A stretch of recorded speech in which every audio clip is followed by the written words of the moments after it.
నమస్తే తెలుగు న్యూస్కి స్వాగతం. అమరావతికి వరద వచ్చింది. ఈ వరదలో అమరావతి నిర్మాణాలు చేపడితే భవిష్యత్తు పరిస్థితి ఏంటి? ఇది వైసీపీ నుంచి జరుగుతున్న ప్రచారం. చాలామంది సాధారణ ప్రజలకు కూడా ఈ ప్రచారం చూసిన తర్వాత అనుమానాలు మొదలవ్వక మానవు. శ్రీకృష్ణ కమిటీ ఎప్పుడూ చెప్పింది అమరావతిలో నిర్మాణాలు చేపడితే వరదలు వస్తాయని. శ్రీకృష్ణ కమిటీ వరదలు వస్తాయన్న విషయం ఎక్కడ చెప్పింది అనే విషయం మాత్రం చెప్పరు. సాయిల్ గురించి శ్రీకృష్ణ కమిటీ చెప్పింది, వరదల గురించి కొండవీటి వాగు గురించి చెప్పింది. కొండవీటి వాగు ఎత్తిపోతల పథకం నడుస్తుంది, పోస్తూనే ఉన్నారు వచ్చిన వరదనంతా, అదంతా మనం చూస్తూనే ఉన్నాం. మరి ఈ ప్రచారం వెనుక సరే డెఫినెట్గా రాజకీయ ప్రయోజనాల కోసం వైసీపీ చేస్తుంది, కానీ వాస్తవం ఏంటి? అమరావతిలో మరి వరద వచ్చింది కదా, ఇప్పుడు కడుతున్న ఐకానిక్ బ్రిడ్జ్ టవర్స్ దగ్గర వరద కనపడుతుంది కదా, వాటర్ వచ్చింది కదా అక్కడ. కొన్ని ప్రాంతాల్లో ఇంకా తుళ్ళూరు అటు మందడం కనపడలేదు, కానీ తుళ్ళూరుకి అవతల పక్క అటువైపు అంతా వరద కనపడింది కదా. మరి అమరావతి నిర్మాణాలు ఎక్కడ చేపడితే పరిస్థితి ఏంటి? దీనికి పరిష్కారం ఏమన్నా ఉందా? అడుసుమిల్లి శ్రీనివాసరావు గారు ప్రముఖ రాజకీయ సామాజిక విశ్లేషకులు, నమస్కారం. మరి ఏంటి పరిష్కారం ఏమన్నా ఉందా దీనికి? ఇప్పుడు వర్షం చిత్తగూడేస్తే నీళ్ళు రాకపోతే ఏమవుతాయండి? అంతేనా? దిమ్మరపోసేస్తే నీళ్ళు మీ ఇంటి ముందు కూడా నిలుస్తాయి కదా, నీళ్ళు నిలవా? అసలు దీన్ని ఏం లేదండి, అమరావతి మీద రాజధాని మీద నిరంతరం ఏడుస్తూ ఉన్నారు.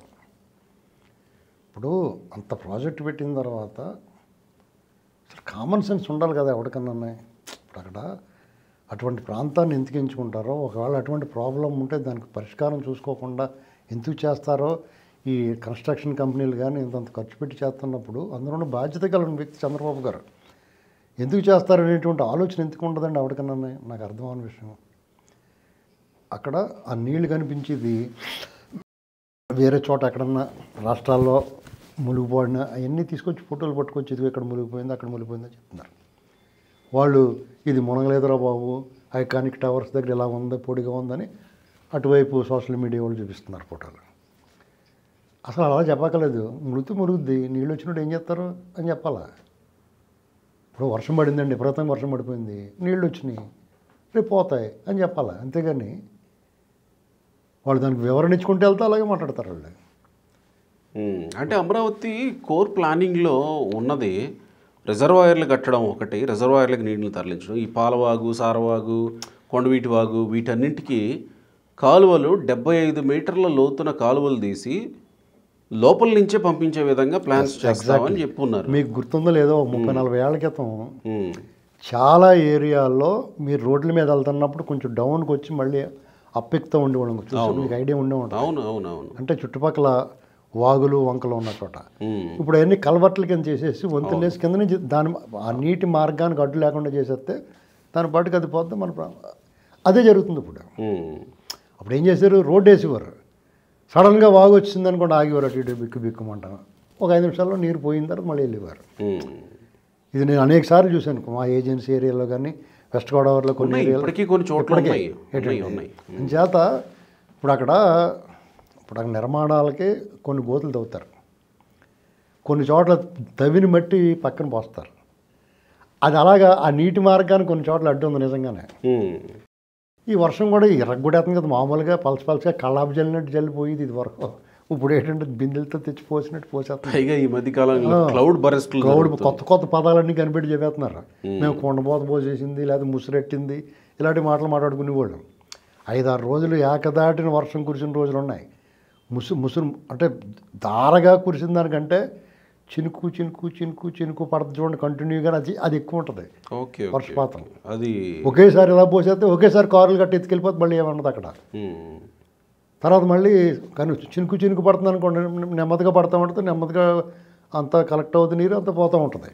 అది కనిపించింది ఎక్కువ వర్షపాతం అక్కడే ఉంటుంది, భూమిలో ఇంకుతుంది. అక్కడ ఏమైందంటే వాళ్ళు యాక్చువల్గా పెద్దవాగా కొండవాగా ఎన్నాటికి వాళ్ళు లిఫ్ట్ ఇరిగేషన్ పెట్టుకున్నారు. అది ఆల్రెడీ లాస్ట్ టైమే చంద్రబాబు గారు ఆ ప్రాబ్లం సాల్వ్ చేశాడు.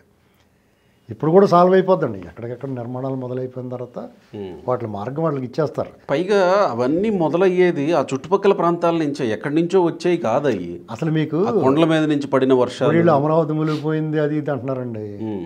వీళ్ళందరికీ తెలియాల్సింది ఏంటంటే అమరావతి సిఆర్డిఏ పరిధి ఏదైతే ఉందో అదంతా అమరావతి. వీళ్ళు కూడా చెప్పాల్సింది ఏంటంటే ఆ సిఆర్డిఏ పరిధిలో ఉన్న అన్నిటికి ప్రధాన ఆఫీసులకి అమరావతి అని పెట్టుకోవాలి. రాజధాని ఇప్పుడు హైదరాబాదు, తర్వాత ఇప్పుడు ఎర్రమంజిల్లు లేకపోతే ప్రగతి నగరం హైదరాబాద్ అని పెడతారు. అలా ఉండాలి. ఆ ఎమోషన్ బిల్డప్ చేయాలి చుట్టుపక్కల వాళ్ళకి. ఇప్పుడు ఆ పక్క వాళ్ళు ఏమనుకుంటారు, విజయవాడ వాళ్ళు మాది విజయవాడ, వాళ్ళు అమరావతి అన్నట్టుగా చూస్తున్నారు. అలాగే కదా, వాళ్ళని కూడా కలిపేసుకోవాలి, అందులో లాగేయాలి. అందులోకి చూడు దెయ్యం ఒక సినిమాలో టపాల వల్ల లాగేద్దాం లోపలికి, గోడ నుంచి వచ్చి అలా లాగేసుకోవాలి వాళ్ళని. అంటే విజయవాడని కూడా లాగేసుకున్నాం. విజయవాడ కలిపారు. మరి సిఆర్డిఏ పరిధిలోనే కదండి, సిఆర్డీఏ పరిధిలోనే కదా. దాన్ని అనాలన్నాను, దాన్ని అలవాటు చేయాలి. విజయవాడ తన అస్తిత్వాన్ని, తన వైభవాన్ని, తన ప్రతిష్టని అలా కాపాడుకుంటేనే ఇది అమరావతి ప్రాంతం అనేటువంటి దాన్ని ఇంజెక్ట్ చేయాలి. లేదనుకోండి విజయవాడ వాళ్ళు ఏమనుకుంటారంటే వాళ్ళు మామూలుగా ఇది వాళ్ళు అమరావతి గుంటూరులోనే సహించలేరు అన్నట్టుగా ఉంటారు. అటువంటిది అమరావతి అంటే మా ఇది అమరావతి అన్నట్టుగా ఉంటారు వాళ్ళు. నేను వాళ్ళకి కించపరచట్లేదు, వాళ్ళ గొప్పతనాన్ని చెప్తున్నాను, వాళ్ళ ఆత్మవిశ్వాసాన్ని, సెల్ఫ్ కాన్ఫిడెన్స్ గురించి చెప్తున్నాను నేను. ఏంటంటే చేత గన్నవరం దాకా వాళ్ళకి సెల్ఫ్ కాన్ఫిడెన్స్ ఎక్కువ బాగా. అంటే అదే లక్షణం, వాటరు నైసర్గిక స్వరూపం, వాళ్ళ జీవన విధానం, పక్క వాళ్ళు తోట వాళ్ళు అందరూ కలిసి ఇప్పుడు మార్పు వస్తుందండి. ఇదివరకు ఇంకా ఇదిగా ఉండేది. మమ్మల్ని అయితే మళ్ళీ చాలా దారుణం కించపరిచేవారండి వాళ్ళు, గోదావరి జిల్లాలో వాళ్ళని. ఇప్పుడు అది పట్టించుకోవట్లేదు, కానీ వాళ్ళు పెళ్ళిళ్ళు గట్రా చేసేసుకుని మా డబ్బు వాళ్ళు లాగేసి ఇప్పుడు బాగానే ఉంటున్నారు. ఏంటండి అయితే వైరుధ్యాలు ఉంటాయి. ఆ నీళ్ళు అంటారా, నీళ్ళు ఎక్కడ నిలబట్టలేదు.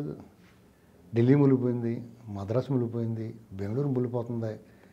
హైదరాబాద్ నేను ఎందుకంటే హైదరాబాద్ మునిగిపోవడానికి స్వయంకృతం.